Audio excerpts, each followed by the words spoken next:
Do you know what your chickens are actually watching when you walk into the coop? Most backyard keepers assume they're only paying attention to the feed bucket, the water, or whatever you've got in your hands. But researchers who study poultry behavior have documented something that completely changes that assumption. Chickens build or destroy trust based on patterns you repeat every single day. And most keepers have no idea they're sabotaging that bond without even trying. Let's start with the simplest one, and the most underestimated. The way you walk in. Have you ever rushed into the coop? Quick steps, fast movements, maybe carrying something, and noticed your chickens scattered or got agitated? You probably thought they were hungry. Good morning, or spooked ladies. by something outside. It wasn't that. It was you. Chickens are prey animals. According to research on poultry welfare published in the Journal of Applied Animal Behavior Science, caregiver behavior, specifically the speed and abruptness of movements during entry into the bird's space, is one of the factors most directly linked to stress response levels in domestic chickens. Thousands of years of evolution wired their nervous systems to read fast, sudden movement as predator. That instinct is older and faster than any bond you've built with them. It fires before they even process that it's you. When you walk in slow, calm, and predictable, their nervous system registers, not a threat. Over time, that pattern stacks up. Each calm entry is a deposit into the trust account you have with them. Each rushed entry is a withdrawal. And that balance determines whether your chickens run toward you or run away from you. The tone of your voice. Have you ever just talked to your chickens? Not given a command, just chatting while you worked in the coop. If you have, you were doing something more important than you realized. According to studies on Avian Cognition published in Applied Animal Behavior Science, chickens are highly sensitive to variations in human vocal frequency and tone. They don't process the meaning of your words the way mammals do, but they read sound patterns with surprising accuracy. A low, calm, consistent tone registers in their nervous system as a signal of safety. A high-pitched, loud, or irregular tone triggers an alert response, regardless of who's speaking. Here's what that means in practice. Keepers who talk to their chickens regularly, always in the same calm tone, create what researchers describe as an auditory safety anchor. The chickens learn that specific sound pattern means nothing bad is about to happen. It's not about what you say, it's about how you sound. And look, if this is changing the way you think about your flock, hit that like button and subscribe. It genuinely helps this channel reach more keepers who actually care about their birds. The consistency of your routine. Have you ever noticed your chickens seem to know when you're about to show up before you even get there? That's not a coincidence. That's memory.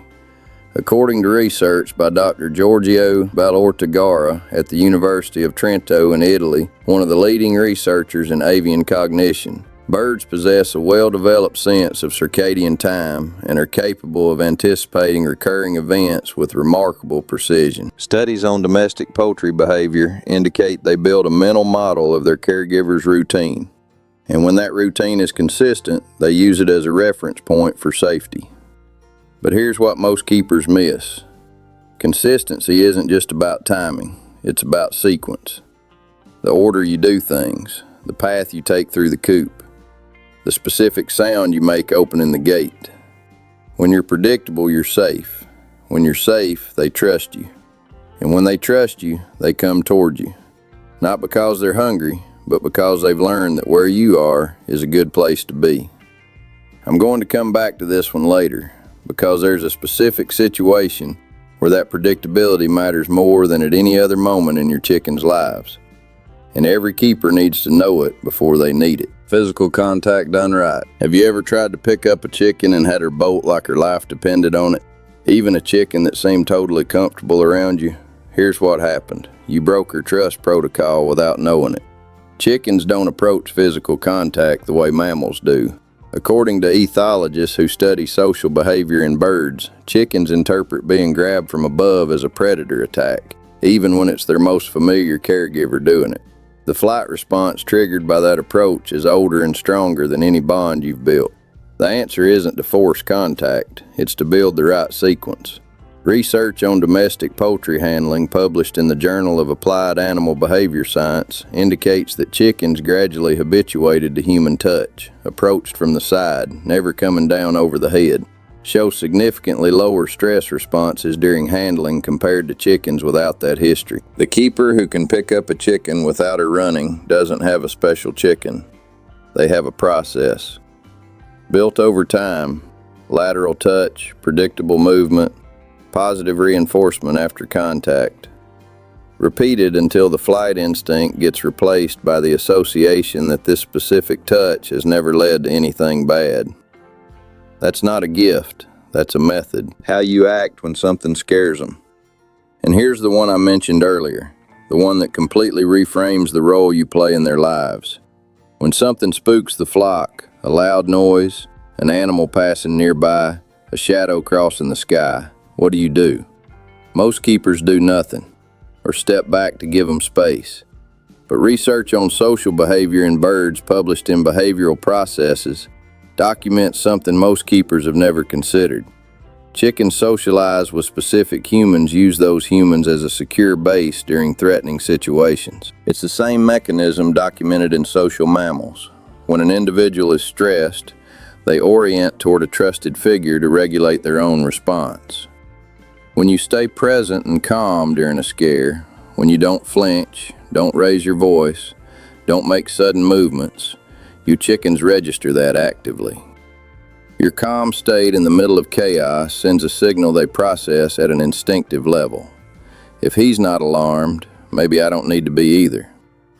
Over time, your presence alone starts to function as an emotional regulator for the whole flock. They don't need you to do anything extraordinary. They need you to be the same predictable, calm person you always are, especially when everything around them isn't. The quality of attention you give. There's a difference between being in the coop and being present in the coop. Your chickens notice that difference. Think about the last time a chicken just stayed near you. Not eating, not doing anything, just near you. That didn't happen by accident. According to research on human-animal relationships in domestic poultry published in Applied Animal Behavior Science, chickens that have contact with caregivers who interact actively, who observe their behaviors, respond to their vocalizations, and position themselves at the bird's level, show more intense exploratory behavior and lower flight responses compared to chickens whose caregivers only perform management tasks without interaction. What that means practically. When you stop for a few minutes, crouch down to their level, and actually respond to what they're doing, you're not wasting time. You're actively building trust in a way that's measurable. The chicken that trusts her keeper most isn't necessarily the one that gets the most feed. She's the one that got seen the most, watched the most, responded to the most. Attention, real attention, is the most valuable thing you've got. And it costs nothing. What you do in the hard moments. And here's the one every keeper needs to take from this video. The trust you built with your chickens over time gets tested exactly when you need to act the most. When one of them is sick, injured, or needs veterinary care. According to avian veterinary specialists and guidelines published by the Association of Avian Veterinarians, chickens with a history of positive, consistent handling by their caregiver show lower stress responses during health procedures, which is associated with better conditions for clinical assessment and recovery. In other words, the trust you built on the ordinary days is what carries you through the hard ones. But here's the real risk, and it needs to be said directly. If in those moments you act with urgency, force, or frustration, even just once, you can undo months of trust building. According to researchers who study memory formation in birds, chickens form and retain negative associations with significantly greater intensity than positive ones. It's a survival mechanism that prioritizes learning threats over learning safety. The rule is simple. On the hard days, be even calmer than on the normal ones. Slower, more predictable, more present. And if your chicken needs veterinary care, see an avian vet. The bond you've built makes the process easier, but it doesn't replace professional care. It's when trust is tested the most that it matters the most. Your chickens don't trust you because you feed them. Feeding them is the baseline. Anyone who shows up with scratch can do that. They trust you because you were consistent, because you stayed calm when they were scared, because you were actually present when it mattered. And every time you walk into that coop with intention, move calmly, speak softly, act predictably, you're making a deposit into an account they keep with more loyalty than you'd expect. So the next time one of them walks towards you without being called, no food in your hand, no obvious reason, understand what that actually means. She's not coming out of habit. She's coming because she trusts you.